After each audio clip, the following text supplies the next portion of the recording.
नमस्ते विद्यार्थी मित्रों, कैसे हैं? अच्छे हैं ना?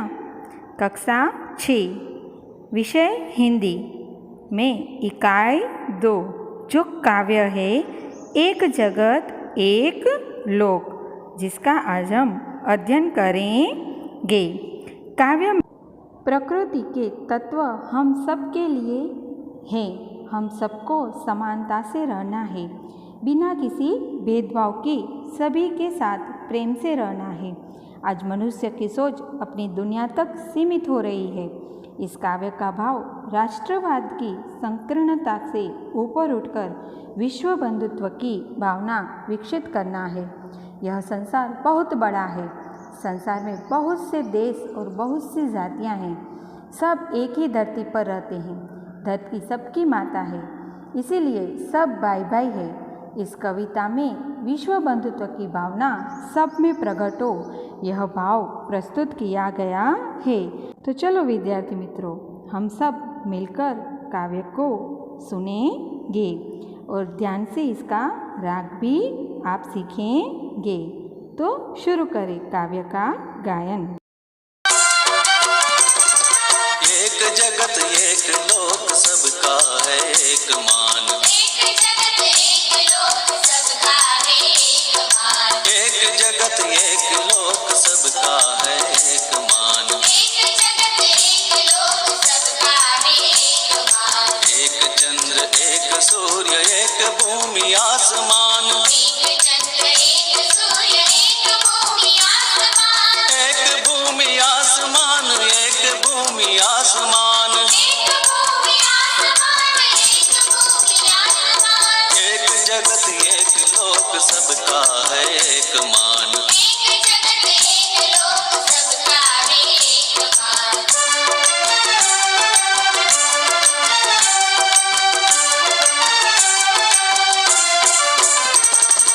एक तेज एक हवा एक ही पानी।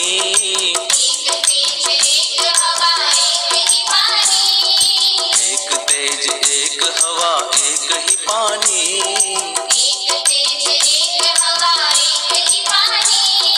जीवन है सुख दुख की एक कहानी।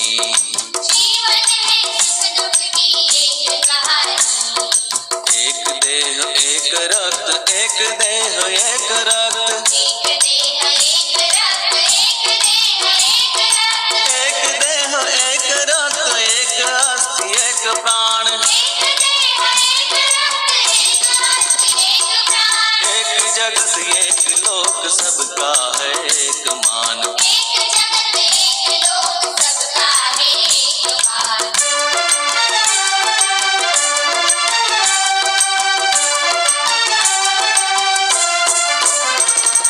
हर्ष भरे गाए हम राग सुहाने।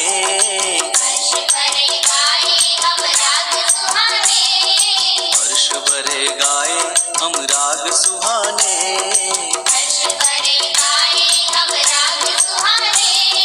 समता और ममता के गीत तराने।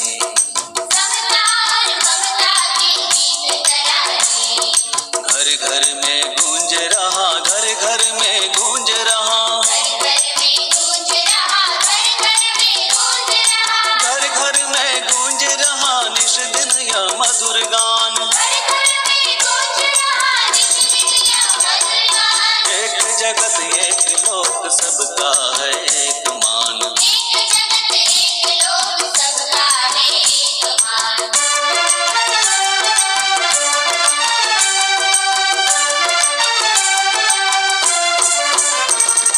राष्ट्रों में ऐक्य यही कर्म हमारा।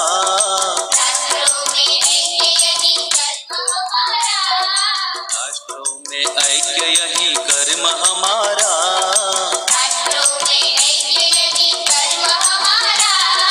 प्रगति न्याय मानवता धर्म हमारा।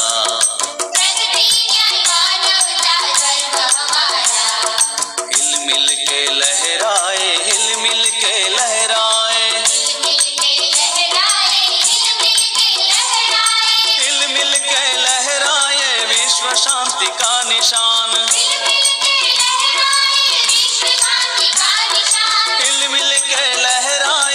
विश्व शांति का निशान। एक जगत एक लोक सबका है एक मान। एक चंद्र एक सूर्य एक भूमि आसमान, एक भूमि आसमान। तो आगे हम काव्य को अच्छी तरह से समझेंगे। पहली पंक्तियाँ हैं, एक जगत एक लोक सबका है एक मान, एक चंद्र एक सूर्य एक भूमि आसमान। यानी कि यह पूरी दुनिया एक है, संसार भी एक ही है। इस संसार के सभी लोगों को सम्मान मिलना चाहिए। पूरे संसार को एक ही चंद्र की रोशनी मिलती है, एक ही सूर्य पूरे लोक में उजाला फैलाता है। संसार के सभी जीव एक ही आसमान के नीचे एक ही धरती पर रहते हैं। यानी कि दुनिया में रहने वाले सभी लोग एक जैसे समान हक के हकदार हैं। रात में एक ही चंद्रमा सारे संसार में अपनी चांदनी फैलाता है, दिन में एक ही सूर्य पूरे संसार को प्रकाशित करता है। हम सब एक ही धरती और एक ही आसमान के नीचे रहते हैं। आगे की पंक्तियाँ हैं, एक तेज एक हवा एक ही पानी, जीवन है सुख दुख की एक कहानी, एक देह एक रक्त एक अस्थि एक प्राण। तो इन पंक्तियों में कहा गया है कि हर एक मनुष्य को प्रकाश हवा और पानी मिलता है, वह भी एक ही है। सबके जीवन में आने वाले सुख दुख भी एक समान है। हमारे शरीर और खून भी एक समान है। शरीर की रचना भी एक समान हड्डियों से हुई है। हमारे प्राण भी एक समान है, क्योंकि हमें जो हवा पानी और प्रकाश मिलता है वह एक ही समानता से सबको मिलता है। सबके जीवन में सुख दुख भी एक ही समान आते हैं। यानी कि पूरे जीवन सुख नहीं रहता तो पूरे जीवन दुख भी नहीं रहता। हम सबका शरीर भी एक जैसा है, क्योंकि हम सबके शरीर के अंदर जो खून बह रहा है वह एक ही कलर यानी कि लाल रंग का होता है। हमारे शरीर की बनावट यानी कि रचना एक ही जैसी हड्डियों से बनी हुई है, इसीलिए हमारे प्राण एक जैसे हैं।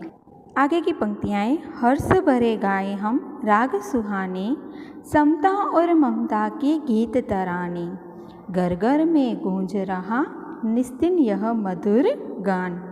इसमें कहा है कि हम सब एक साथ मिलकर मधुर राग में आनंद से गीत गाना करें, जिससे समानता और ममता की भावना जागृत हो सबके में। घर घर में रात दिन यह गीत गूंजते रहे कि हम सब एक हैं। हम सब आनंदित होकर सुंदर राग छेड़े, हम समानता और पारस्परिक प्रेम के गीत गाएं। रात दिन घर घर में यही गीत गूंजे कि हम सब एक जगत एक लोक के निवासी हैं। हम सब में यह भावना उजागर हो, यही काव्य का भावार्थ बताया गया है। अंतिम पंक्तियाँ हैं, राष्ट्रों में ऐक्य यही कर्म हमारा, प्रगति न्याय मानवता धर्म हमारा, हिलमिल के लहराएं विश्व शांति का निशान, एक जगत एक लोक सबका है एक मान। इस पंक्ति में कहा गया है कि विश्व के सभी राष्ट्र में एकता की भावना लाना ही हमारा काम है। हम सबकी प्रगति हो, हम सबको एक समान न्याय मिले, मानवता की रक्षा ही हमारा धर्म हो। हम सब साथ मिलकर विश्व शांति का निशान लहराए।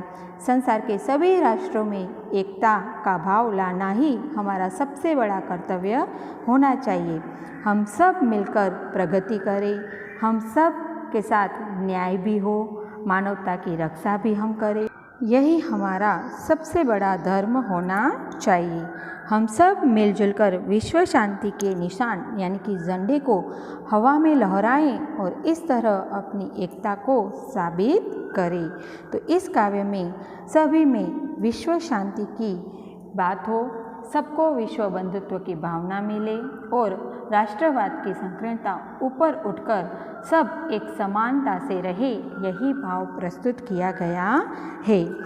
तो काव्य की समझ के बाद आपको काव्य के नीचे कुछ शब्दार्थ दिए गए हैं, तो उसको देखें। सबसे पहला है जग यानी कि जगत दुनिया, लोक संसार, मान, आदर, सम्मान।